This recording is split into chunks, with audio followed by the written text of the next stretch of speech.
السلام علیکم ناظرین، کیسے ہیں آپ؟ امید ہے کہ آپ سب خیریت سے ہوں گے۔ اللہ آپ کو خوش رکھے، آباد رکھے۔ 15 اگست 2024 ان قریب ہے کہ ہم سب خوشیاں منائیں گے، اور منانی بھی چاہیے، کیونکہ ہم نے اس ملک کی آزادی کے لیے بہت ساری قربانی دی ہے۔ لیکن ہم کچھ بات آج کے حالات پر کرنا چاہتے ہیں۔ آج جو منظر اس ملک کا بنا ہوا ہے، اور 1947 کے اندر جو مسلمانوں کا کردار تھا، اور آج کے وقت میں جو ان کے ساتھ ویوہار ہو رہا ہے، اس کے اوپر تھوڑی بات کریں گے انشاءاللہ۔ ایک تو 1947 کا دور تھا جب انگریزوں کی حکومت بھارت کے اوپر تھی، ہندوستان پر تھی، اور ان کے ظلم کے پہاڑ ہندوستانیوں پر توڑے جا رہے تھے۔ تو اس وقت میں ہندو ہو، مسلمان ہو، سکھ ہو، عیسائی ہو، سب نے مل کر ایک ساتھ ہو کر اس ملک کے لیے اپنا خون بہایا، اپنی جانیں گنوا دی، اپنے گھر لٹا دیے، پھانسی کے پھندوں کو وہ لٹک گئے، ایک ہو کر لڑے، تب جا کر یہ ملک آزاد ہوا ہے۔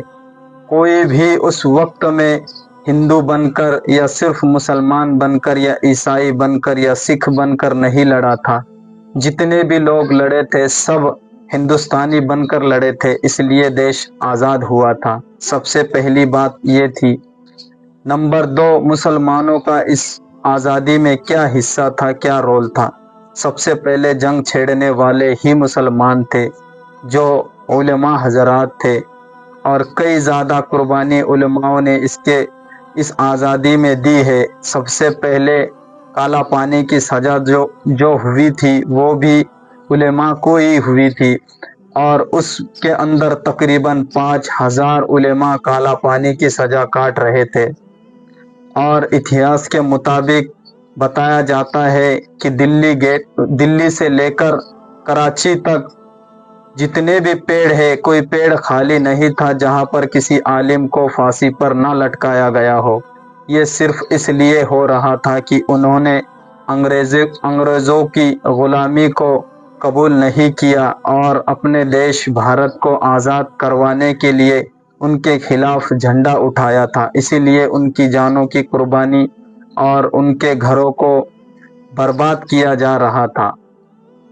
دلی گیٹ پر فریڈم فائٹرز کے نام لکھے ہوئے ہیں، اس کے اندر تقریباً 61,395 نام صرف مسلمانوں کے ہیں۔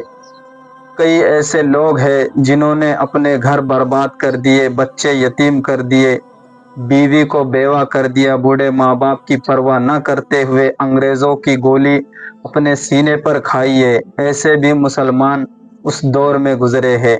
اور کچھ لوگ ایسے تھے جو انگریزوں کی دلالی کر رہے تھے، ان کو معافی نامہ اس وقت میں بھیج رہے تھے جب ہمارے علماء لال ریشمی رومال تحریک چلا رہے تھے، تو کچھ لوگ ان کی معافی، انگریزوں سے معافی نامہ بھیج رہے تھے، ان سے معافی مانگ رہے تھے۔ اور آج کے دور میں 2024 میں وہی لوگ مسلمانوں کو کہتے ہیں کہ انڈیا سے چلے جاؤ، بھارت چھوڑو، اور تم جو ہے تو اس ملک سے وفاداری نہیں کرتے، اس ملک سے تم کو محبت نہیں ہے، جبکہ سب سے زیادہ قربانی مسلمانوں نے ہی دی ہے۔ ہر مذہب کے لوگوں نے اس کے اندر قربانی دی ہے، لیکن سب سے زیادہ اگر کسی نے دی تو وہ مسلمان ہے، جو کہ اتہاس بتایا نہیں جاتا، چھپایا جاتا ہے۔ اور ہمارے علماء کو چاہیے کہ ہر مسجد سے جنگ آزادی کو بیان کیا جائے، مسلمانوں کی، علماء کی قربانی کو بتایا جائے، کس طرح ہم نے اس دیش کو اپنا لہو دے کر آزاد کیا تھا، کہ آج وہ لوگ جو معافی نامہ بھیجتے تھے آج ہماری وفاداری پر انگلی اٹھاتے ہیں، اور ہم سے کہتے ہیں کہ ہندوستان کو چھوڑ کر چلے جاؤ۔